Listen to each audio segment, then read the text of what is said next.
सभी किसान भाइयों को नमस्कार। मैं हूं पंकज मौर्य और स्वागत है आप सभी का घर में बगीचा चैनल में। भाइयों, आज मैं बताने वाला हूं कि नकली या मिलावटी खाद की पहचान क्या होती है, कैसे आप पहचान सकते हैं कि कौन सी खाद नकली है और कौन सी असली। इस वीडियो में मैं कुछ खादों का प्रैक्टिकल करके भी उनका पहचान बताऊंगा। और आज हम 4 खादों या 4 तरह के फर्टिलाइज़र की पहचान के तरीके बताएंगे, जो हैं यूरिया, डीएपी, पोटास और जिंक। किसान भाइयों, होता यह है कि जब कभी खाद की कमी हो जाती है तो लोग मिलावट कर देते हैं, या फिर ऐसा कह लीजिए कि जब सप्लाई कम और खपत ज़्यादा होती है उस समय पर यह सब कारनामे देखने को मिलते हैं, जिससे बहुत सारे किसानों का पैसा बेकार में चला जाता है।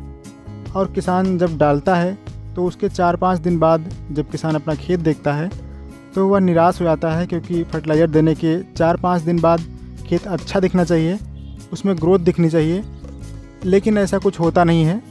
तो इन सब से दूर रहने के लिए हम आपको कुछ पहचान के टिप्स बता रहे हैं। वैसे जब आप किसी अच्छी दुकान से, जहां से आपको पक्का बिल मिलता हो, या फिर गवर्नमेंट के स्टोर से जब आप खाद लेंगे तो वहां मिलावट की गुंजाइश नहीं होती है। लेकिन यदि आप किसी प्राइवेट दुकान से लाते हैं तब आपको ये टिप्स फॉलो करने चाहिए। तो चलिए पहले जान लेते हैं असली यूरिया की पहचान।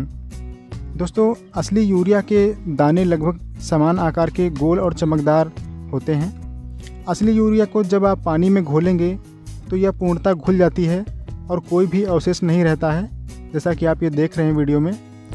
और यूरिया को घोलकर अगर ग्लास में आप घोल रहे हैं और उसको छुएंगे तो आपको घोल जो है उसका ठंडा लगेगा।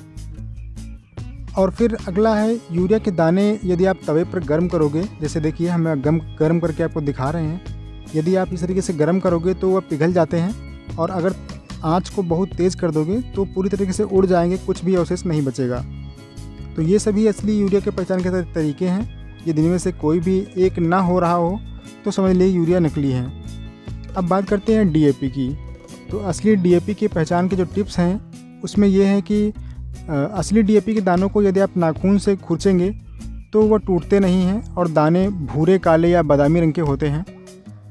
और दूसरा जो पहचान का तरीका है कि डीएपी के कुछ दाने आप लीजिए, उसमें तंबाकू की तरह चूना मिलाइए और फिर उसको चूने और तंबाकू को अच्छे से हथेली पर मिलाइए।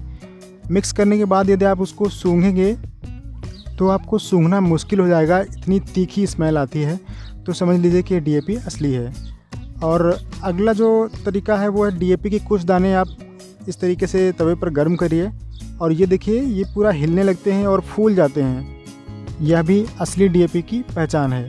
तो अगला किसान भाइयों फर्टिलाइज़र हमारा है जो पोटास।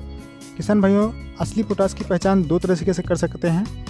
पहला है कि असली पोटास देखने में लाल मिर्च और सफ़ेद नमक के मिश्रण जैसा दिखता है।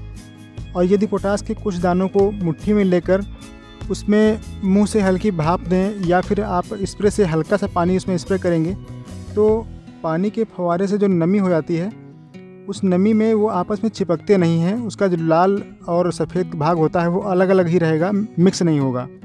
और दूसरा तरीका यह है कि यदि आप पोटास को पानी में इस तरीके से घोलेंगे तो आप देखेंगे कि दोनों जब घुल जाते हैं अच्छे से तो उनका जो लाल भाग होता है वो ऊपर तैरने लगता है पानी में।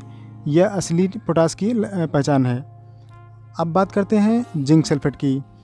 तो किसान भाइयों, जिंक सल्फेट में सबसे ज़्यादा मिलावट होती है, क्योंकि समान रूप से दिखने वाला जो एक तत्व होता है इसका नाम है मैग्नीशियम सल्फेट, और इसी की मिलावट सबसे ज़्यादा होती है। तो आज हम आपको एक ऐसा तरीका बताने जा रहे हैं जिससे आपको एक साथ 2 खाद की असली या नकली की जानकारी एक साथ मिल जाएगी। देखिए, आप एक गिलास में डीएपी के कुछ दाने घोल लीजिए, और डीएपी की घोल सकते हैं या फिर एसएसपी अगर आपके पास है तो उसके भी घोल सकते हैं। दोनों में से किसी एक की आप घोल लीजिए, थोड़े दाने घोल लीजिए इस तरीके से। और उसके बाद एक गिलास में उतनी ही मात्रा में आप जिंक सल्फेट आपके पास है उसका घोल लीजिए पाउडर। घोलने के बाद आप दोनों को एक में मिलाइए। यदि दोनों को मिलाने पर थक्का बनने लगे या जो अवशेष बने वह घना हो जाए तो समझो कि डीएपी और जिंक दोनों ही असली हैं। तो किसान भाइयों, आशा करता हूं कि यह आपको वीडियो अच्छा लगा होगा। कुछ अगर जानकारी आपको नहीं मिली है तो प्लीज़ वीडियो को लाइक कीजिएगा, चैनल को सब्सक्राइब करना मत भूलिएगा और दोस्तों को भी अपने शेयर करिएगा, किसान भाइयों को शेयर करिएगा ताकि आगे सभी को ऐसी जानकारी मिल सके। तो दोस्तों मिलते हैं किसी अगले वीडियो में, तब तक के लिए नमस्कार, जय हिंद।